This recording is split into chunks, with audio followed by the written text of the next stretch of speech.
What's up guys, it's Celeste and it's a little bit after 7 a.m. and at 9:10 I'm going to a doctor's appointment to see somebody about starting testosterone. There were a few doctors that I found out about in the area that do HRT for transgender people. I found out about most of these through the trans and gender nonconforming group that I am in. But only a couple of them actually accept my insurance, so I kind of narrowed it down by that, and then based on just what I had heard about the doctors and everything, I chose this one. So I'm really hoping that he's going to work out and that I will like him and that he will be open to doing testosterone for me as a non-binary person, planning to go on a low dose for a temporary period and not just following the I don't know if typical is the right word, but I guess maybe stereotypical testosterone dosage and treatment plan and everything like that. So I'm not going to try to film while I'm there or anything really, but after I get back I will continue this video and talk about what the consultation was like and what I found out and everything like that. But before I go, I just had a couple other little notes. One thing is I actually tried to make a video this past Friday about binding, and I was going to show what my binder was like and what the difference was with me wearing a binder versus a bra, and then I was going to talk about why I don't usually wear a binder. And unfortunately the reason that I don't usually wear a binder is because wearing a binder and not being able to breathe properly gives me a migraine and makes it so I'm really kind of dizzy and kind of out of it. I don't think as well. I feel really anxious and it's not really a good situation. So that's what happened on Friday, and all those things make it really difficult to make a video. I mean, I did film a lot of stuff, but it was not good and I pretty much felt sick the whole rest of the day. So I'm probably not going to be doing a binding video anytime soon, but I'm really anxious about the whole binding thing, because I recently decided what costumes I'm going to be doing at Dragon Con this year. Dragon Con is a convention that I go to every year in Atlanta. It's on Labor Day weekend, so it's in about 6 months, and I'm planning my costumes for that, and 3 of the 4 costumes that I'm planning are male characters, and so I will have to bind for those. I mean, I don't have to, but I want to have a flat chest and everything. And so I'm really nervous about that now because I have worn a binder at conventions before. That's the main place that I've really ever worn a binder. But that was before I got my dates pierced and got my migraines somewhat in check and everything. So at the time I didn't really realize the impact that binding was having on me, because I was having migraines constantly anyway. And especially if I'm going off somewhere for the day, or especially out of town like Dragon Con is and everything. I mean, there's a million migraine triggers that I get, so it's not uncommon for me to get a migraine when I go out somewhere for the day and I'm not getting enough water and things like that. So it wasn't until after I got my dates pierced that I kind of realized the impact that binding has on my health and everything. So I'm really kind of nervous about Dragon Con this year if I'm gonna have to bind. So I started getting really antsy about getting my top surgery and trying to figure out if there's some way I can just go ahead and get it done. If there's some way I can get a loan or do care credit or something like that. Because I am working now, I am making money, and I'm saving all the money that I'm making. So, I mean, I am going to be able to pay for it. It's just saving it up ahead of time is just taking forever, and it's just really frustrating and stuff. And so then last night I looked at the website of the surgeon that I'm planning to go to, which is Dr. Garamoni, and apparently since the last time I looked at it, which was I guess in November, the cost has gone up about $250. It's not his cost that's gone up, his surgeon cost is the same, but the hospital and anesthesia fee has gone up by $250. And I mean, his surgeon fee could go up at any time, so I'm feeling really anxious and frustrated about this, because I feel like it's taking forever for me to save the money, and the longer I wait, the more I'm gonna have to save, and so it's just it's just so frustrating. I just wish that I could just get it over with right now, and then I would be healed by the time of Dragon Con. I wouldn't have to worry about a binder. I could just make my costumes to fit my body as it's going to be. And that's the other thing I'm like a little bit nervous about, making all my costumes to fit my current body.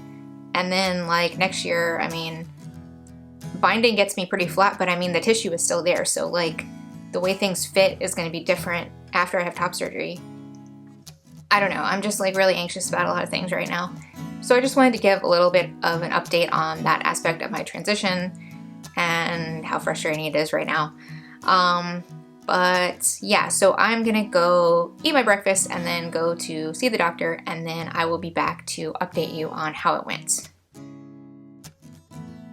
I'm back, and I literally just walked in the door like just that second. And so I went to the office. It was a great office, beautiful place, and first got to see a nurse who was really super nice, and he was like really like super like non-judgmental and everything like that. He did like all the usual stuff, like weighed me, took my blood pressure, and then like did the like kind of health history and everything like that. And then we talked about what my goals are, everything like that. And I told him I was non-binary, and he didn't seem to really know what that meant. So I asked him if he knew what it meant, and he said no. So I explained to him, and he was like totally cool with it, totally understanding. He was like, oh, okay, well that's fine. We can deal with that. And basically just told him what my goals are as far as taking testosterone. Like I want my voice to drop. I don't want facial hair. And then we talked a little bit about the other changes, and he seemed to think that if I get the muscle and fat redistribution, that even after I stop taking T, as long as I do some work to kind of maintain like working out and stuff like that and watching my diet, which I'm doing anyway, he seemed to think that I could kind of retain that form and everything. So that will remain to be seen. I think that'll probably depend at least somewhat on how long I'm on testosterone and everything like that. But then he left, and then the doctor came in. The doctor was also super nice. He was a little bit more like, I don't know, like he was, I guess old-fashioned isn't exactly the right word, because he wasn't like conservative or anything like that, but he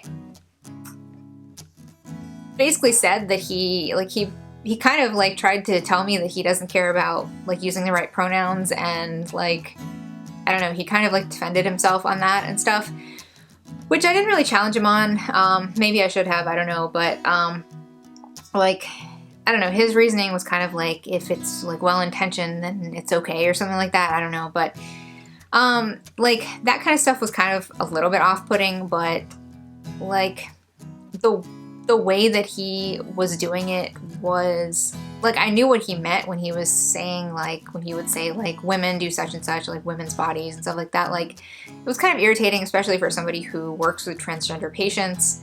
And I really think that that's something he probably should work on. But like, I guess what I'm saying is like, I was sort of able to like translate what he meant. Like he basically was talking about like certain physical, like medical things, and was using women and men, or like saying, I don't know, like stuff about pronouns and stuff like that.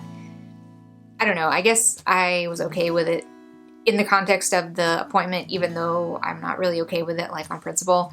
So that's the only really complaint that I kind of had about the office. And other than that, it was really great. And I talked to him about being non-binary. He did know what that meant. He didn't seem to have a whole lot of experience talking to people who are non-binary about their experiences, or like about their, like what it is to be non-binary and stuff like that. But he like knew what the concept was, and he was completely fine with me wanting to like be kind of cautious about what I'm doing with the testosterone and like how quickly I take it and everything like that. He actually offered for me to go ahead and take my first shot there. And I decided not to do that because there's a few things that I kind of want to do first. I want to kind of do some like baseline, like recording of myself, like my voice, and like, I don't know, just a few other things that I haven't really completely thought of yet, but I just kind of want to get like a baseline for myself of like everything that I can think of to record at this time, like document, and then I'm gonna try to keep documenting it as I go. I don't know, that's how I do things. So I decided not to do it today, but I thought it was kind of interesting that he was like totally ready to just go ahead and do it. But I am supposed to get a letter from my psychiatrist, which is fine because he's already agreed to do that for me. But it sounded like the doctor I saw today didn't really care that much about that as far as like his own treatment. It was basically just for like paper purposes and stuff like that. So he basically had the attitude of like that we want to talk about everything that we're doing, like we want to be like conscientious of what we're doing, but essentially it's my body, so like I don't need to have somebody justify it to him, I guess, that I like deserve to take testosterone, which is actually the attitude that my psychiatrist has as well. I just saw him a couple weeks ago and talked to him about this, and he agreed to write the letter, like I said, and he basically was like saying that it was ridiculous that we have to do this, that like anybody requires there to be mental health like screening and stuff like that for this. Yeah, so my doctor today was kind of the same. He was like just chill about it and just like, you know, basically wants to work with me to meet my goals and everything, just like being conscientious medically about everything. So I did get blood drawn to do like a baseline of my current levels of testosterone and estrogen and some other things like CBC and stuff like that. They did the labs right there and also took a urine sample. And so that's going to be in by the time I go back next week to have my first T-shot. So I'm pretty excited about that. I wish that I could have somebody come and like film me doing it or something, but I don't really have anybody to do that. As I mentioned before, when I got my teeth pierced, Jason has a huge needle phobia, so he will not be going to the doctor's office with me to get that done. He would faint and it would not be a good situation. So I'm probably not going to be able to get that filmed, unfortunately, but I will try to document it somehow at least, and obviously I will make a video about it after I get it done and talk about it. So I'm pretty excited about this. I'm a little bit nervous, not even really about the testosterone, but just about like, I don't know, just like making a big decision. It's kind of like, you know, there's a lot to think about, a lot of unknowns and stuff, but I'm really excited about it as well. Thankfully, I do not have a needle phobia because, well, for one thing, because I'm going to be taking injectable testosterone, but also because I actually had to get stuck twice today. I got stuck once here and then again over here because the phlebotomist tried to take my blood on this side and then decided that the vein was too small, so he switched to this side. So I don't know why, but anyway, so I'm going to be going back next week, next Wednesday. The doctor originally suggested starting me on 50 milligrams. I know that the dosage is kind of weird with testosterone because there's like the testosterone like amount and then there's also like the suspension or something. I don't know. Anyway, 50 a week is what he was originally talking about starting me on, and then I wasn't sure if that might be a little bit too high for me to start on. That's actually a fairly low dose, but because I'm trying to be cautious about the effects that I'm getting, and I don't know, I'm just not really sure exactly how my body's going to react and everything. Instead, I asked him if I could start on 25 a week, and so that's what I'm going to start out doing and see how that goes. And I mean, I can always bump it up if I need to, but that's what I'm going to start out doing. So I did want to take it every week because I've heard that taking it more often